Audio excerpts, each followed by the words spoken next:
ദേവികുഞ്ഞെ, ദേവികുഞ്ഞെ, ഒന്ന് എഴുന്നേറ്റേ. എന്നാ കിടപ്പായത്? കാപ്പ് കുടിക്കണ്ടായോ? മണി 10 കഴിഞ്ഞു. കഴിയട്ടെ, എഴുന്നേറ്റ് ഇപ്പൊ എന്നെ എടുക്കാനാ. ചേട്ടത്തി ഊണാകുമ്പോ വിളിച്ചാ മതി, അപ്പൊ കാപ്പി നമുക്ക് ലാഭിക്കാമല്ലോ. ദേ, മഠത്തിലെ അമ്മാമ്മച്ചും കുറെ അമ്മമാരും കൂടെ വന്നിരിക്കാൻ തുടങ്ങിട്ട് മണിക്കൂർ 1 ആര്? കുഞ്ഞിന്റെ അപ്പന്റെ മൂത്ത സഹോദരി മഠത്തിലെ. എന്റെ പള്ളി അത് സംഭവിച്ചോ? എളുപ്പം അങ്ങോട്ട് ചെല്ല്. ആ സുഖു കുഞ്ഞിനെ കുറിച്ച് ഏതാണ്ടൊക്കെ പറഞ്ഞു കൊടുത്ത് പിരി കയറ്റുന്നുണ്ട്.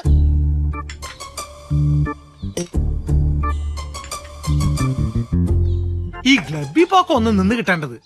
അതിന്റെ സെക്രട്ടറി എന്നൊക്കെ പറഞ്ഞാ അത് വല്ല ഗുണമുള്ള കാര്യമാണോ? നഷ്ടമാ നഷ്ടം. അച്ചായന് 2 പിടിപ്പിക്കണമെങ്കിൽ അത് ഇവിടെ വെച്ചായാ പോരെ. ഇത് കണ്ടവനും പോണവനും പള്ളം നിറയെ കുടിച്ചേച്ച് ഡേവിഡിന്റെ പറ്റിൽ എഴുതിക്കോന്ന് പറഞ്ഞൊരു പോക്കല്ലയോ? നേരത്തിനും കാലത്തിനും പെണ്ണ് കെട്ടാത്തതിന്റെയാ കൂടുതലും. ഒരു പെങ്കൊച്ച് ഇവിടെ ഉണ്ടായിരുന്നെങ്കിൽ ഇത് വല്ലതും നടക്കുവോ? കറക്റ്റ് അമ്മാമച്ചി.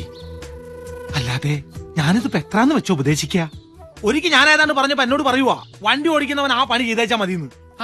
അതൊന്നും കേട്ട് നീ പിന്മാറണ്ട. ഞാൻ പിന്നീന്ന് മാറിയിട്ട് വേണ്ടേ? എടാ, പെറ്റ തള്ളയുടെ സ്നേഹവും ശകാരവും ഇത് രണ്ടും അവന് കിട്ടിയിട്ടില്ല. അവളങ്ങ് പോയില്ലയോ ചെറുക്കൻ 5-6 വയസ്സുള്ളപ്പോ. അപ്പനാണെങ്കി അത് അങ്ങനൊരു കഥ. ശരി, അവൻ എഴുന്നേക്കാൻ ഭാവമില്ലെങ്കിൽ കിടക്കട്ടെ. ഒന്ന് മഠത്തിലോട്ട് വരാൻ പറഞ്ഞേ, സമയം കിട്ടുമ്പോ. എന്നാ നമുക്ക് ഇറങ്ങിയേക്കാം. എന്താ? അതാ നല്ലത്. അന്നാമോ, ദേ വന്നേ. ഉടനെ ഒന്നും എഴുന്നേക്കുന്ന ഭാവമില്ല. അമ്മമാര് ഊണ് കാണുമെങ്കിൽ പറയണേ. ഇല്ലെന്നമ്മേ, ഞങ്ങൾ ഇറങ്ങുവാ. എന്നാ ഇത് അവന്റെ കൊടുത്തേക്ക്. റോമിന്ന് വെഞ്ചരിച്ചതാ. ഇതൊന്ന് കൊടുക്കാൻ കൂടെ വേണ്ടിയാ ഞാൻ ഇതിലേ കേറിയത്. പോക്കോട്ടേടാ സുഖുവേ. ഓ ശരി അമ്മാമച്ചി. സുകുമാരോ, എന്നാ ചേട്ടത്തി? ഒന്നിഞ്ഞു വന്നേടാ. ഭക്ഷണം കൂടെ നിന്നിട്ട് പണിയുമ്പോ നിനക്ക് നല്ല സുഖം അല്ലടാ സുഖു. ഒന്നുള്ളു കേട്ടോ. ആ ഇല്ല, സാറിങ്ങെത്തിയില്ല. എന്നാ ഞാനും അറിഞ്ഞത്. ഉമ്മച്ചൻ റിസൈൻ ചെയ്തുന്ന് ഇവിടെ പിള്ളേരാരോ പറഞ്ഞു കേട്ടായിരുന്നു. ആ ശരി, സാർ ഇന്നിവിടെ ഉണ്ട്. നാളെ തിരുവനന്തപുരത്തിന് പോവൂ. ആ ഓ. സേവിച്ചും വന്നിട്ടുണ്ട്. ഈശോയി, എവിടെ? മുറിയില്ല. ഫ്രിഡ്ജിൽ നിന്ന് തണുത്ത വെള്ളവും ഗ്ലാസും കൊണ്ട് ചെറുക്കം പോന്നത് കണ്ട ഞാൻ നോക്കിയത്. എന്തോ പുകിലും കൊണ്ടാ. ഇച്ചിരി കടുപ്പത്തില.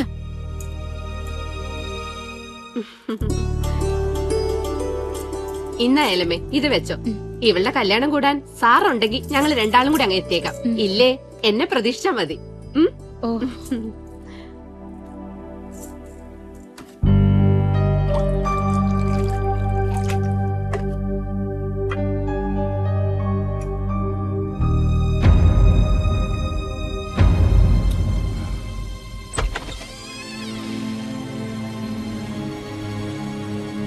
ഇതിനിപ്പോ രാത്രിയെന്നോ പകലെന്നോ കണക്കൊന്നും ഇല്ലാതായോ സേവിച്ച? ഓ, ഇനി എന്തോന്നിന് അമ്മച്ചി കണക്ക്? എനിക്കിപ്പോ എല്ലാവരും കണക്കാ. സേവിച്ചിനെങ്ങനെ കുടിച്ചു കുടിച്ച് അങ്ങനെ തീരും. അപ്പന്റെ അമ്മച്ചിയുടെയും കണക്ക് പുസ്തകത്തിൽ നിന്ന് എന്നോ വെട്ടിപ്പോയ പേരല്ലേ എന്റേത്. ഓ, എന്നതാന്നാവോ ഇത്ര പേരുത്ത് ദണ്ണം? പെരുത്ത് സന്തോഷിക്ക് എന്നതാ എനിക്കുള്ളേ. MC പോളിന്റെ മൂത്ത മോനൊരു പേര്, അത് വെറും ഒരു പേരാന്നേ. മകൻ ശരിക്കും അവനല്ലേ, ബെന്നിച്ചൻ. പാർട്ടിയിൽ ഇപ്പൊ പോൾ സാറിന്റെ വലതുഭാഗത്ത സ്ഥാനം. നാളെ MLA, മന്ത്രി. ഞാൻ എന്തോ ആയി. കിഴക്കമലയിലെ തോട്ടത്തിൽ അട്ടയുടെ കടിയും കൊണ്ട് കണ്ണിന് നേരെ കണ്ട അപ്പച്ചന് കലിയ. ഉള്ളത് പറയണ്ട അമ്മച്ചി, എന്നെ എവിടെന്തെങ്കിലും ദത്തെടുത്താന്നോ? ഇങ്ങനെ പക്ഷഭേദം കാണിക്കുന്നോണ്ട് ചോദിക്കുക. സത്യം പറ, ഞാൻ നിങ്ങളുടെ മോൻ തന്നെ അല്ലേ? കർത്താവിന് നിരക്കാത്ത വർത്താനം കള്ളും വലിച്ചേച്ച് വിളിച്ച് കൂവിയാലണ്ടല്ലോ സേവിച്ച നീ. പക്ഷാഭേദം കാണിച്ചെന്ന്. നിന്റെ കൊണവധികാരം കൊണ്ട് ഞാനും സാറും കൂടെ കുടിച്ച കണ്ണീരിന് കഴിഞ്ഞു കണക്കുണ്ടോടാ. 10 സ്കൂളിൽ കയറിയിട്ടാ നീ 10ാം തരം പാസ്സായത്. അവസാനം കോളേജിൽ ചെന്നതിന്റെ കൊല്ലം തന്നെ കുത്തുകേസ്. തല്ലും വഴക്കും അടിയും കുത്തുമായി നടന്ന് നിന്നെ എസ്റ്റേറ്റിൽ കൊണ്ടാക്കി. അവിടെ നീ എന്നെ പറപ്പ കാണിച്ചേ. കഞ്ചാവ് കൃഷി നടത്തി. തമ്പുരാന്റെ കൃപ കൊണ്ടാ അന്ന് റവന്യൂ മന്ത്രി MC പോൾ രാജിവെക്കാണ്ട് രക്ഷപ്പെട്ടത്. എടാ, കയ്യിലിരിപ്പ് നന്നാവണം. അതിനെ കർത്താവ് പാതിയെ കൂടത്തുള്ളൂ. ബാക്കി പാതി അവനവൻ തന്നെ ഉണ്ടാക്കണം. കൊച്ചമ്മേ, സാറ് വന്നു. ഒരു പറ്റിയല്ലോ. എന്നാ ഞാൻ ഇയാളോട് പറയാനുള്ളതല്ലേ, വീട്ടിൽ നിന്ന് ഇറങ്ങുമ്പോ ഒരു റീത്ത് ഡിക്കിക്കകത്ത് വെച്ചേക്കണമെന്ന്. ഒരു റീത്ത് ഉണ്ടായിരുന്നെങ്കിൽ ആ പിള്ളേരുടെ വീട്ടിൽ വെറും കൈയോടെ കയറി ചെല്ലണ്ടായിരുന്നു. റീത്തുമായി ചെല്ലുമ്പോ അറിഞ്ഞോണ്ട് ചെന്നതാണെന്ന് വ്യക്തമായില്ലേ? അത് ശരിയായിരുന്നു. ഒരു മരണ വീട്ടിൽ പെട്ടെന്ന് കയറി ചെല്ലുമ്പോ അത് റീത്തുമായിട്ടാകുമ്പോ ഇമ്പാക്ട് ഡബിളാ. ഓ, ഇത് ഞാനെപ്പോ വന്നു?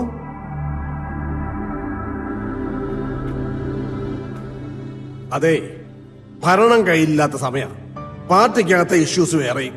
ഇതിനിടയിൽ നീ ഉണ്ടാക്കുന്ന അട്രോസിറ്റീസ് കൂടെ മാനേജ് ചെയ്യാൻ എനിക്ക് പാടാം.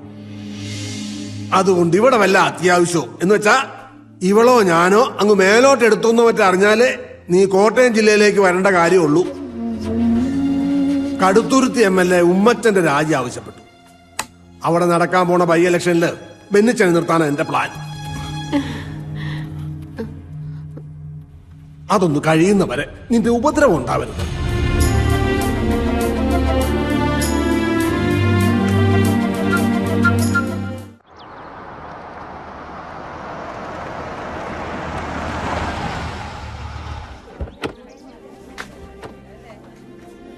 ഇതിപ്പം ഏതാണ്ട് 10 ദിവസമായി റൂമിൽ നിന്നും പുറത്തോട്ട് ഇറങ്ങിയിട്ട്. കഴിക്കാൻ നേരം പിള്ളേര് പിടിച്ചു വലിച്ചോണ്ട് വന്നാ എന്തേലും ഒന്ന് തൊട്ട് വെച്ച് എഴുന്നേറ്റ് പോകും. ഇങ്ങനെയായാൽ ശരിയാകുകയല്ലോ. അതുകൊണ്ടാ ഞാൻ സാറിയോടൊന്ന് വരാൻ പറഞ്ഞത്. ഈ സൂയിസൈഡ് ചെയ്ത കുട്ടി അവളുടെ റൂംമേറ്റ് ആയിരുന്നില്ലയോ? ആ, അത് തന്നെയായി ഡിപ്രഷന്റെ റീസൺ. വലിയ കൂട്ടായിരുന്നു രണ്ടിനും കൂടെ ഒരുമിച്ചല്ലാതെ കാണാൻ ഒക്കുകയല്ലായിരുന്നു. ആ ഷോക്കിന്ന് ഇനിയും മാറിയിട്ടില്ല ആനി അത് ആ റൂമിലുണ്ട്. നിങ്ങൾ രണ്ടും കൂടെ ഒന്ന് കണ്ടേച്ചുവാ. ചുമ്മാ ഒരു കാഷ്വൽ വിസിറ്റിംഗ് അങ്ങനെ തോന്നിച്ചാ മതി. ഓക്കെ.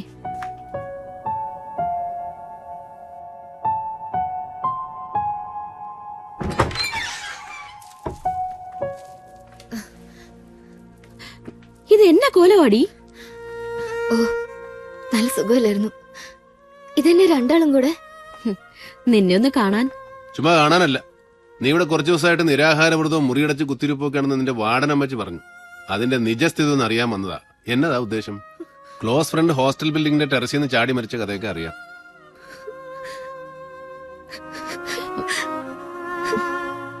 അവളെ കരയിപ്പിച്ചു. അങ്ങനെ കരഞ്ഞാലെങ്ങനാ? നീ ആ മൂടിന്ന് പുറത്തു വരണം. എന്നിട്ട് ക്ലാസ്സിൽ പോയി തുടങ്ങണം. ഞങ്ങളുടെയൊക്കെ പഴയ ആനിയായിട്ട് മാറണം. എന്നാ? ഞാൻ ശ്രമിക്കുന്നുണ്ട്. ഓർഫനേജിൽ വെച്ചിട്ടുള്ള പരിചയമായിരുന്നു അർച്ചനയായിട്ട്. എന്നെ പോലെയല്ല, പാരന്റ്സിനെ ഓർമ്മ വെക്കും മുമ്പേ നഷ്ടപ്പെട്ടതായിരുന്നു അവൾക്ക് ഞാനും. എനിക്ക് അവളൊന്ന് കരുതി പഠിത്തത്തിൽ മാത്രം ശ്രദ്ധിച്ച് ജീവിക്കുകയായിരുന്നു ഞങ്ങള്. അങ്ങനെ എളുപ്പമൊന്നും എനിക്കങ്ങ് മറക്കാനൊക്കെയല്ല. വലിയ ട്രാജഡിക്ക് ചെറുപ്പത്തിലെ സാക്ഷിയാകേണ്ടി വന്നവളാണ് നീ ഇങ്ങനെ തളർന്നാലേ അതിൽ വിഷമിക്കുന്ന ഞങ്ങൾ ചിലരുണ്ട്. അറിയാം. അവൾ ഓക്കെ ആവും. ഡേവിഡ് ചെന്നാട്ടെ, ഞാൻ കുറച്ചു നേരം ഇവിടെ ഇരിക്കാം. ഇരിക്കുന്നതേ കൊള്ളാം. അതവളെ ചുമ്മാ പാമ്പർ ചെയ്ത് വഷളാക്കാനാവരുത്. ചെയ്യാൻ പോട്ടെ മോളെ.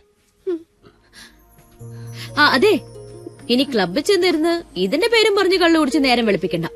നേരത്തെ കാലത്തെ വീട് പിടിച്ചോണം. ഞാൻ വിളിക്കും.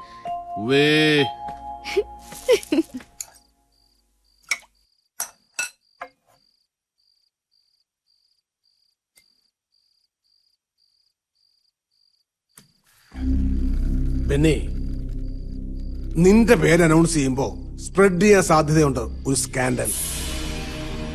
കോട്ടയം മെഡിക്കൽ കോളേജ് സ്റ്റുഡന്റ് ഒരു പെങ്കൊച്ച് സൂയിസൈഡ് ചെയ്തത്, അതിനോട് നിന്റെ പേര് കണക്റ്റഡ് ആയിട്ട്. മനസ്സിലായല്ലോ? അത് അച്ഛൻ പുച്ഛം പറഞ്ഞു തുടങ്ങിയപ്പോ മാതച്ചായനെ ഞാൻ നേരിട്ട് വിളിച്ചു പറഞ്ഞ ഒരു ന്യൂസ് കില്ലിംഗ് നടത്തിയത്. ഇലക്ഷൻ ആവുമ്പോ അതൊരു വെപ്പണായി മറുപക്ഷം എടുത്ത് ഉപയോഗിക്കാൻ ഇടകൊടുക്കരുത്. മറുപക്ഷം എന്ന് വെച്ചാ ഇപ്പൊ ഉമ്മച്ചനും കൂടാ. അതെ, ഞാനൊരു പ്രസ് മീറ്റ് വിളിക്കുന്നതിനെ കുറിച്ച് ആലോചിക്കുന്നുണ്ട്. മീഡിയയുടെ മുന്നിൽ ഒരു open challenge. I am sure ഒരു പ്രൂഫും ഒരുത്തനും കൊണ്ടുവരാൻ കഴിയല്ല. I am confident. എന്നതാന്ന് വെച്ചാ വർഗീസുമായിട്ട് ആലോചിച്ച് ചെയ്യും. വൈകണ്ട. എന്താ വർഗീസേ?